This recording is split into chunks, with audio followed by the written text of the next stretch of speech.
First, I probably said everything to them that a parent shouldn't say to their child. So that's already too late.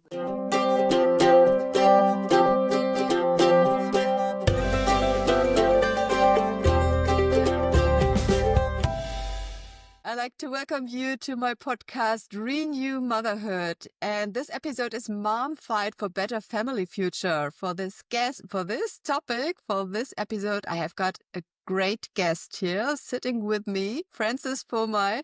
Please briefly introduce yourself. Who are you? Where are you from? And yes, what do you think about this topic? Hey, Blanka, thank you so much. I really appreciate the invitation to be in the space with you. And so, my name is Fran. Where I'm from, I am in the city of Los Angeles, California, in the US.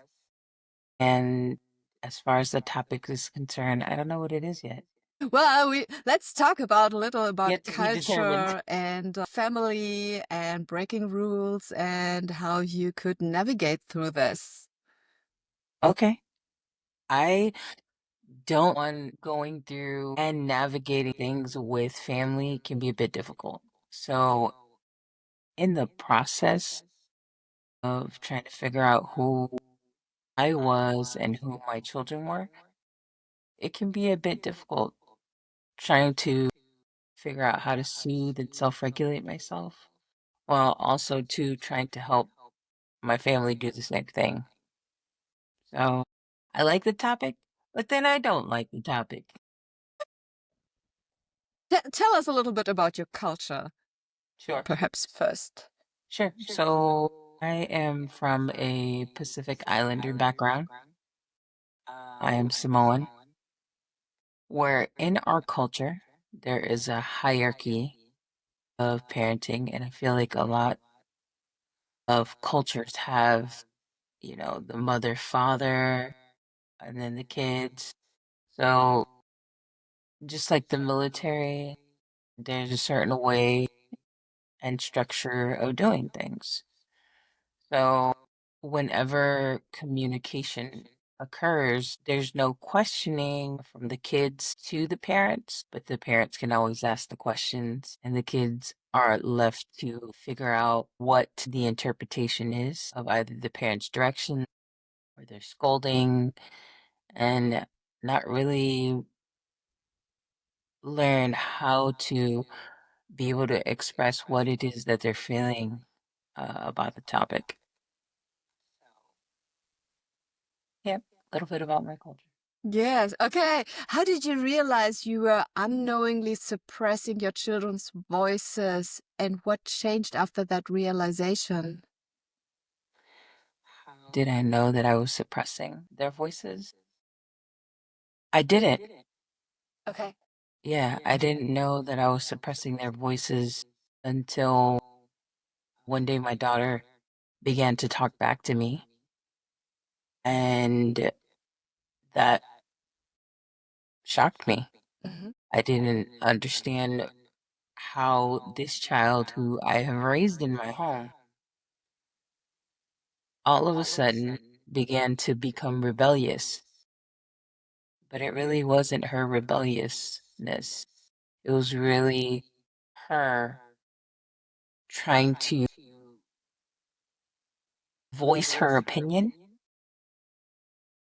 but because she didn't know how to identify her emotions and she didn't know how to express that, the way that it came out was disrespect. And the reason why she didn't know how to identify her emotions and express them because I didn't know how to do that either as a parent. So that was the very first conversation where a triggering occurred for both of us. And that was the beginning of me finding out I was suppressing their voices. Yes. So that was the beginning of the change, really. And how old has she been at this moment? Oh, at the time she was 14. She's 21 now. Yeah. Okay. Yeah. So, can you share a little of this story? What happened, really? Yeah, sure. So I asked her to take out the trash, and she said, "Why don't you go take out the trash? Because you're not doing anything." And as a parent, that shocked me. Mhm. And culturally, that's considered disrespect, and that would be cause to intervene with corporal punishment. Mhm. But because I had already come to a place where I just needed to change, there was something that needed to shift. So when I was going through a therapy session and I was telling the therapist what happened, she recommended a book by Marshall Rosenberg called Nonviolent Communication. And because of that book, it changed the way that I communicated with my children and essentially also with myself. Because, Wow. like I said, I didn't know how to self regulate my emotions. I didn't know how to identify how I was feeling. I didn't know what boundaries were. Mhm. And so the book really taught me a lot of principles that I was missing from my own childhood. And it gave me an opportunity to practice and reparent myself. So, yeah. Yes, that's great. So, yes, I always think we can only give to our children what we also have. So, if you are lacking something here, you can't give actually. And even if you're conscious about this, even if you know about this, if this is a point that isn't healed inside of you, wow, that's a uncomfortable place to be, I think, as a mother, to say, okay, I would love to, I don't know how. So how did you go with this situation? What did you do then? I had to practice. I had to practice figuring out what boundaries were. So, for example, if she felt uncomfortable with the topic, we would use a safe word. Mhm. And when the safe word was said, we could no longer talk about the topic. It was off limits until both parties were okay and comfortable to communicate. This could take a day, 3 days, a week, a couple of weeks. And I swear to you, this whole process, it took me about a Wow. year and a half, because I didn't know. I was so used to making the calls. I was so used to giving directives that learning how to wait was very difficult. Patience. Learning how to learning how to give her space Yes. was very difficult. And I failed quite a few times that year. I think actually, Blanka, it took about a year and a half, maybe almost 2 years, to actually completely ingrain that behavior. Did you feel guilty if you couldn't Yeah, achieve? Yeah, okay. I totally did. Emotional manipulation also played into trying to rebuild our relationship. And because of the self awareness, I definitely felt that, oh my God, there's so many things that I messed up on. But I didn't know that it was. That's great. Yeah. So the learning process is not just done within a few days. Sometimes we hope, okay, we know it, we get it, let's go further. No, because it takes time, really. It takes time. And it's so, yes, you have to be consistent in this, right? To not give up and to, yes, be patient with yourself actually? I think this is the most challenging part. What do you think? The patience with yourself or? Yeah. I think being patient with ourselves is definitely good, but I think for me, one of the major things that I pulled out from that journey is to have part of me, a lot of self-compassion. Yeah, because I didn't know what that was. My internal dialogue with myself was very damaging. So learning how to say, hey, Fran, it's okay because you didn't know how to do that when you were raising them. So I really dived into a lot of Louise Hay's book, 21 Days to Healing. So that really helped me to walk through this process. It's such a difference because once you become more softer with yourself and more compassionate with yourself, you can then extend that same thing to those in your immediate circle, which is usually your friends and family. How did your daughter react or respond to this new way of your dealing with situations? She was skeptical. What's going on with mom? Yes. Actually, her and my other daughter, the oldest, said, hey, mom, we thought you were fake, but after you did not change for that whole year, then we knew that something was different. Wow. And she said, I even had to begin to question my own life now. Wow. This is great, I think, to know your kids are observing you. What's going on there? Yeah, And then, okay, she's changing. I can do something different too. yeah. Or I can, yes.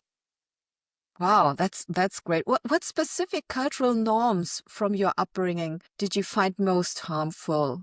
And how did you actively break them in your parenting? Was this the structure? So the cultural norms that were broken were giving them the space to speak because it just wasn't something that was practiced in the culture. Mhm.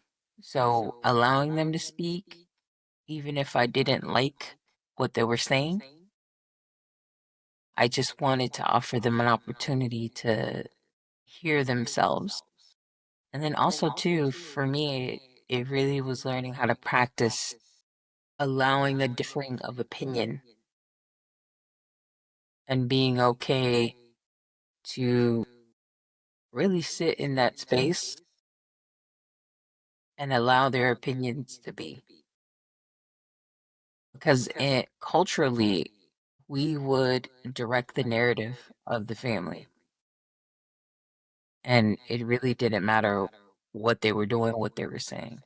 It's this idea of kids were meant to be seen and not heard and all that. Can you share a moment when you realized you had become your mother or father and how that influenced your parenting? How I became my mother and father. Yes, your own mother and father. So just thinking about your own parents, was there a moment when you thought, okay, I'm now exactly that like they are? Yeah. All up until the point she asked me to go take out the trash myself. Okay, here we go. Yeah, that was exactly their behavior. Yes, that was the challenging and changing moment, really, right? That you thought, now here is something has to shift here. This is not how I like to be, right? So Not at all. how you mentioned it was a trigger moment and you just thought, okay, let's change here. How do you teach your children to find and use their voices while still maintaining respect then? It's a good question. It wasn't really teaching them through telling them, because I had severed the relationship and the trust between them for so long. It had to be actions that were the teaching. So I had to live what it is that I was saying. I had broken so many promises with them that they no longer believed me. I had said so many things that were just very damaging. So as I began to have conversations with them, I had to couple it with action and be consistent in my behavior of reinforcing that it is okay for them to express themselves. I can imagine that this is a huge part of transformation because we are so, yes, it's in saying something, but not acting on it, right?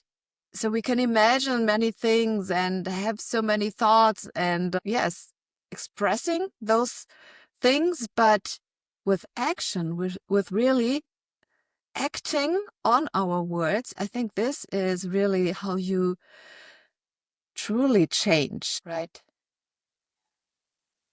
But yeah, what's one cultural rule you initially struggled to let go of, but breaking it changed your relationship with your children? One of the rules that was difficult for me to change, it wasn't really a rule. The disrespect is, there's something called the Fa'asamoa way, meaning the way of the Samoans. And respect is one of the major things. So when she disrespected me, I felt I had shamed my culture, my family, and I let everyone down because now I have a child that is disrespectful Wow. and I don't know how to put her under my thumb. Mm-hmm. And I felt ashamed as a Samoan. And I didn't know, it made me question all of the beliefs that I once stood my ground on or used as a position of argument. It feels, for me, it feels a little like pulling out your roots of your culture, right? Definitely. So, and this is a place no one likes to be because not being rooted and not being, yes, grounded somehow, you're just, yeah, slipping somehow and don't know how to, what's next, right? Yeah, I was Complete definitely questioning my insecurity. identity. Yeah, yeah. And taking your children with you in this field because they are, like you mentioned, observing you, what's going on. Hey, what are you doing? How is your relationship to your own parents or the relationship from your daughters to their grandparents? So my children love my mother. And my father, he passed away a while ago. So my relationship with my mom, it's as good as it can be because there just are some areas that I have to accept. I can't change my mom into being the love that I and nurturing that I needed from a kid because she doesn't know how to give it to herself. Right. And we've had conversations about it, but I can only go so far with her. And I used to get frustrated at that idea that she didn't see herself. But I had to come to a stage of acceptance that this is her capacity. What has helped you in this moment? What helped you to accept this? Because I think this is also very challenging. If you can see where you like to be and you like to, you like the good for everyone around you, for your mother and your daughters, and your daughters are connected to you and they are just changing with you, but your mom doesn't change if she doesn't have to. Why? So how did it, what was the point that you said, okay, here is something that helps me to accept? Well, one day I had gotten so frustrated because whenever I would get a phone call from my mom, it was always because she needed something. So I decided to tell her how pissed off I was. And I told her how pissed off I was, and that while I told her how I was feeling, I gave her some direction. I said, I don't want you to respond to me. I just need you to stop what you're doing and listen. So for a whole hour, I went down the line and list of things that I didn't like, and I just, it was just like my whole life in 1 hour. Wow. Yes. And so at the end of the phone call, my mom says, Fran, I'm so sorry. I didn't know you felt that way. And that was validating. And she said that she would try to do better. But she did for a little bit. But then she reverted back to the way that she did things. And she doesn't do it often, but it's a practice. And so that was the moment that I realized that, hey, you're not going to have this dynamic shift that you had with you and your children. She heard you. That's all that she can do. Either you accept this or you continue to, like, you Blaming continue her, to try judging her, to, pardon? accusing her. You have to stop Yeah, accusing her for the things that she did or she didn't. yeah. That's it, yeah. Take the words out of my mouth. Oh, wow. Yes, that's a huge part, I think. Being in the middle of changing yourself, not, well, just to a certain extent, changing your mom or realizing where the point is that she can't change or she's not willing or whatever. So, not to blame here anyone, but just to say, okay, she's changing a little bit, come a little bit closer, but stop here, and your daughters. And I think this is so amazing. You did such a great job with this. So, what advice would you give to mothers who feel guilt about challenging traditional parenting norms? That the beginning of the conversation is never going to be easy. As you've heard from my journey, I had to experience a lot of struggle in my own emotional space. I feel like those are one of the major things is really reinforcing yourself with books or support groups or coaches that provide that necessary emotional intelligence because that's going to be needed on this journey. So I highly recommend to get a couple of books that will be helpful, which are Dr. Bradley Cooper's book is called Emotional Intelligence. And then there is the book called Boundaries by John Townsend and Henry McLeod. And then the book Nonviolent Communication. All three of those books really helped me to enforce my journey.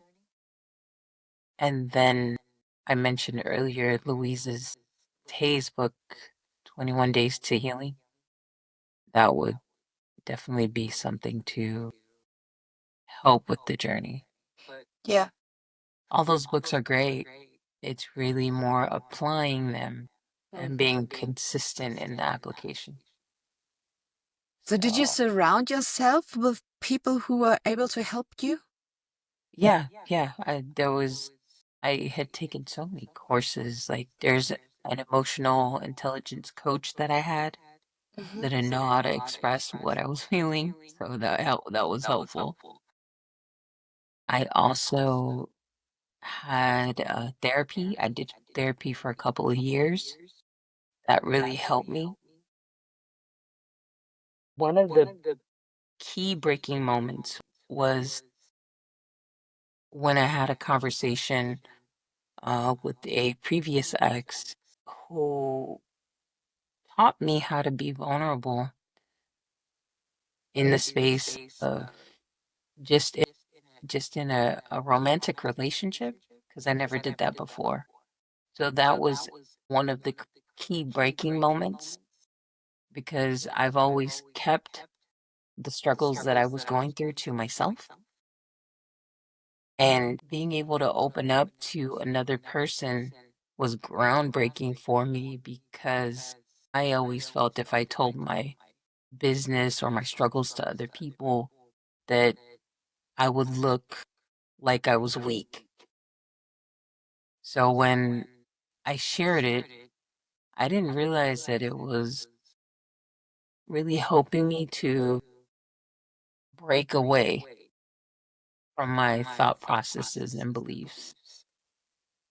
I think it takes a lot of courage to open up. And it's not, well, I don't consider this only as cultural, but as human beings, as always, a challenge to take the courage to open up and be vulnerable, right? Yeah, yeah. So we I are, think, I think, yeah, even in the Western countries, we are raised up with not showing mistakes, and always to perform. And yeah, yeah, I think yeah, this is a really something, this is a topic that should be talked about.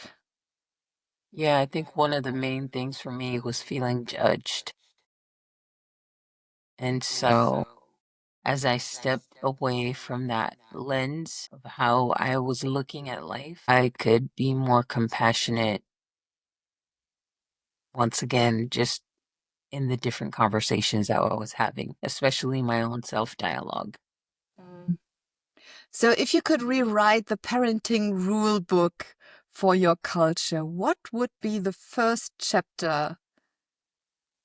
Listen. Listen, that's great. I love this. Yeah, yeah, And it's so, we all need this, right? yeah. Yeah. I mean, it would be listen, and the second chapter would probably be self restraint. Mm, that's great. Yeah. What's one phrase or belief you will never say to your kids because of how it impacted you growing up? First, I probably said everything to them that a parent shouldn't say to their child. So that's already too late.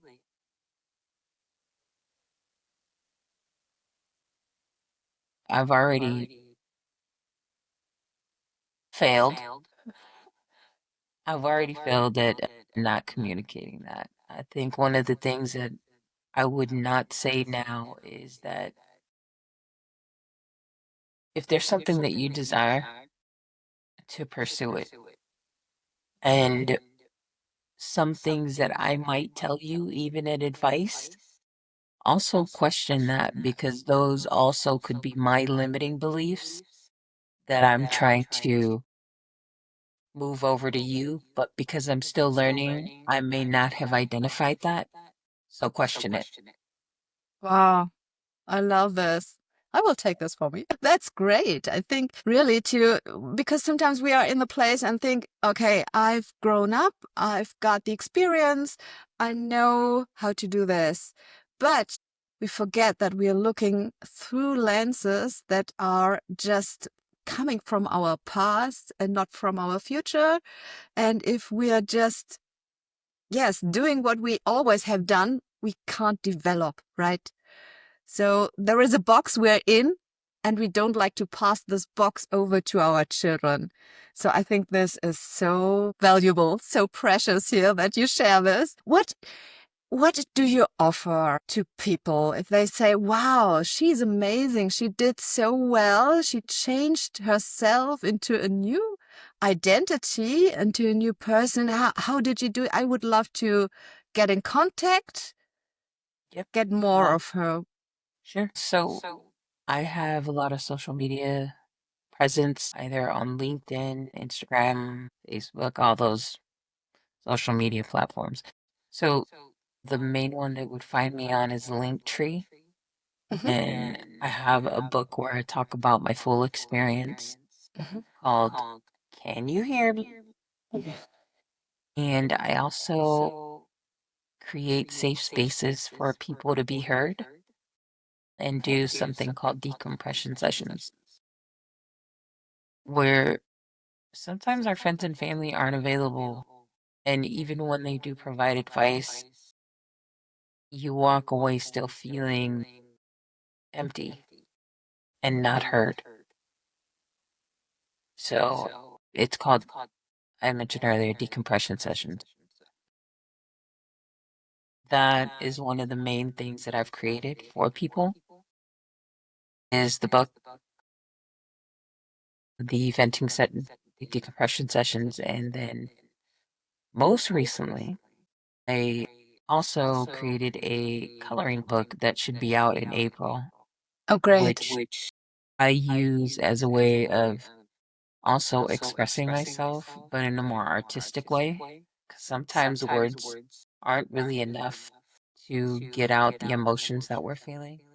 And traveling those emotions or transferring those emotions onto paper is one of the best ways that we can help serve or channel the energy that it is that we need to get out.